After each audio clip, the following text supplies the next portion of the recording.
Welcome to the Upside podcast, where we help you get unstuck in life and business by elevating your thinking and provoking meaningful change from the inside out. I'm Theresa Flood, and I am so excited about our topic today. But before we get into decision fatigue, because if you know you've got it, you know you've got it, I want to remind you that if you go to theresaflood.com and subscribe, you will get a weekly training guide on all of our episodes. So if you are a leader of a team of any kind, or you are coaching and training others, these training guides are designed to take the episode and put it into a format that you can take, turn around, share to learn and grow. So if you haven't gone to theresaflood.com, be sure to do that first. But today, I want to talk a little bit about decision fatigue. And I don't know about you, but sometimes I feel absolutely exhausted by all of the decisions in a day. As a matter of fact, would you be surprised to know that you make over 35,000 decisions a day? 35,000. That's an immense number of decisions. No wonder we have decision fatigue. So some of those decisions are obviously subconscious. They're pretty much on autopilot. Some of those decisions are maybe inconsequential, but we have to put a little bit more thought of it. And then some of them are major life-altering choices and decisions that we have to make. There are times at the end of the day that Tommy asks me, okay, what are we going to do for dinner? And I just want to say, I don't know. I don't care. You choose. I saw a meme one time on Instagram, and it was something to the effect of, adulting really is just deciding what you want for dinner every single night for the rest of your life. So if you can relate to that in any way, tune in, because that's what today's episode is all about. So what is decision fatigue? It's just the mental exhaustion from having so many choices in life. So how does that work? So when we have to make a choice or make a decision, it does actually cause our energy to drain. We're using energy and we're using willpower to make those choices and decisions. So as we get tired, either throughout the day, maybe we didn't sleep well at night, maybe we've had a lot of stress happening at the office, it's easy to get distracted and our willpower goes down. So there is a myth that willpower is always on call, meaning it's just as easy on one day to make a decision and make a choice as it is on another day. And that's not true. It takes energy to do that. And so over time, when our willpower is low, when our energy is low, it causes our decision-making and our choices to be in jeopardy. So studies show that your decisions do get worse over time. And they did studies where they looked at judges in courtrooms. And I'm just going to tell you, if I get arrested for any kind of crime, I want the judge first thing in the morning. Because as they get more tired, as they get exhausted, the quality of the decisions during the day goes down. So decision fatigue is a real thing. Now, choice is such a beautiful thing. That is one of the blessings that we have as Americans. That's one of the blessings that we have in this world, is that we have free choice. We have the ability to choose. We have the ability to make decisions. Let us never forget the gift and the freedom that choosing and making decisions is. There is no choice in life but to choose. That's the paradox of choice. There is no choice in life but to choose. So if you want to have a different life, make different choices. If you want to have a better life, make better choices. If you want to have the best life, make the best choices. By owning the choices you author, you're taking ownership and authorship of your life. Every choice you make makes you. And yet, so many choices in a day, it can feel exhausting. So I want to give you just a couple tips on how to reduce decision fatigue so that you are making the absolute best decisions and best choices in your life. So the first one, and I believe this is such an incredibly important concept, is that we must pre-decide. We must pre-decide. So there is many choices in our lives that we can decide ahead of time. Why would we want to decide ahead of time? Because then you can decide when your energy is high. So then you're not getting into a situation where you're tired, where you're stressed, where your energy is drained, and you're being forced in that moment to choose. So let me give you a couple examples. So on Sundays, Tommy grocery shops, thank you very much, Tommy Flood, So I send him the list, and all of our meals are planned out for the week.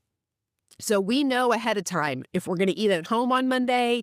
We know if the girls are going to youth group on Wednesday, they're going to eat pizza there. Tommy and I are going to go to Craftway and have dinner together while they're at youth group. We know we're going to eat at home Tuesday and Thursday meals together as a family. And the food is all bought. Sometimes it's pre-prepped. All that decision has already been made. What happens a lot of times is, let's say when we travel and we don't get home till Sunday night, so the grocery shopping doesn't get done. And so we get home on Monday and we look at each other and go, what are we going to do for dinner? We had it pre-decided because life happened. And most of the time, guess what? I'm not choosing in that moment to make a healthy meal. We're saying, let's go to Mi Cocina because we didn't pre-decide. Every morning when you get out of bed, you shouldn't be deciding in that moment, are you going to the gym? That should already be pre-decided. What are the commitments that you're making?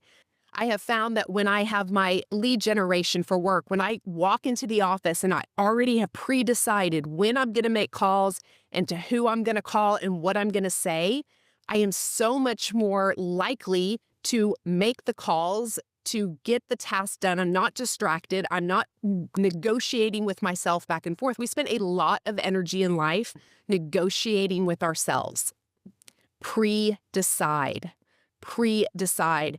I was thinking about our kids, and my girls are 13, and so there are some choices that I have pre-decided for them, meaning their house rules. Their phones come down at 10 o'clock at night, and they don't have those in their rooms after they go to bed. They get, screen time gets shut off. I have pre-decided that for them. And as they get older, there's going to be choices that they are going to need to pre-decide on. It's really hard for a 17-year-old to walk into a party and say no to alcohol, for instance, if they haven't pre-decided before that that's a choice they're going to make. How do we help our kids make choices to where they're pre-deciding? What are things in our lives that we need to pre-decide? So that gets me into the second thing, is to get clarity on your values. Because when you are really clear on what your values are and what your core beliefs are, then every decision is going to go through that filter. If you know that you make decisions on faith and not fear, the decisions then become less burdensome.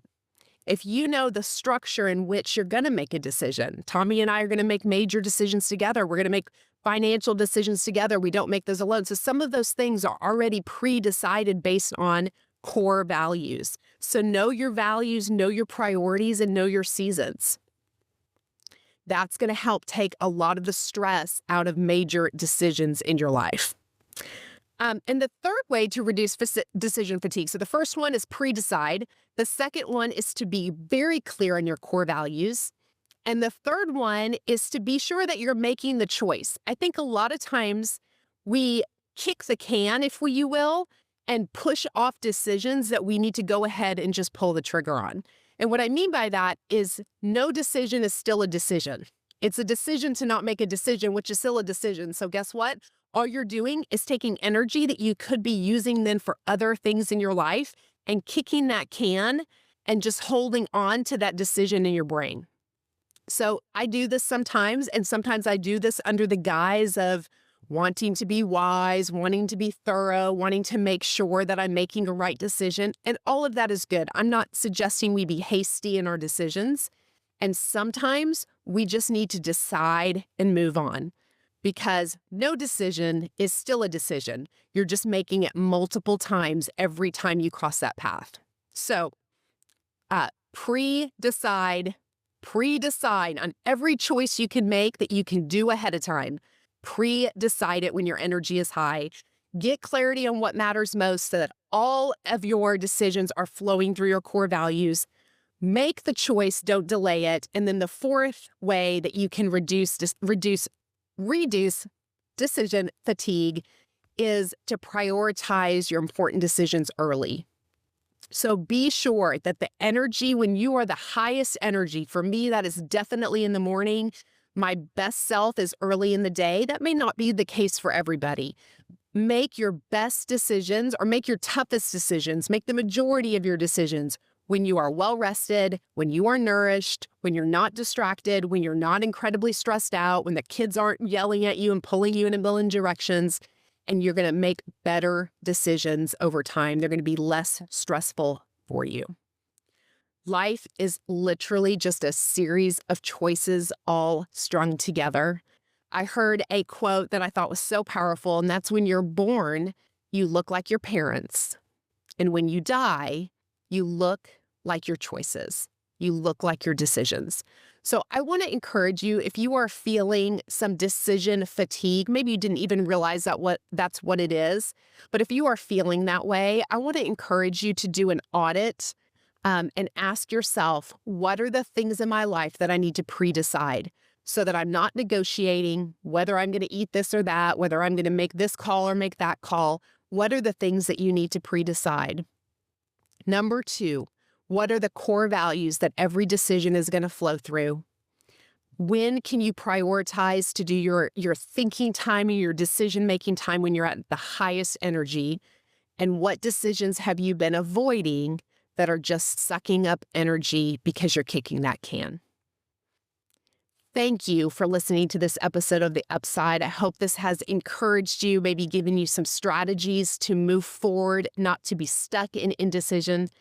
And as always, when you are investing in your growth every single day, it's going to yield you great returns. Remember, the goal is not just about what you're going to do. It's always about who you are becoming along the way. Thank you for listening, and we'll see you next week on The Upside.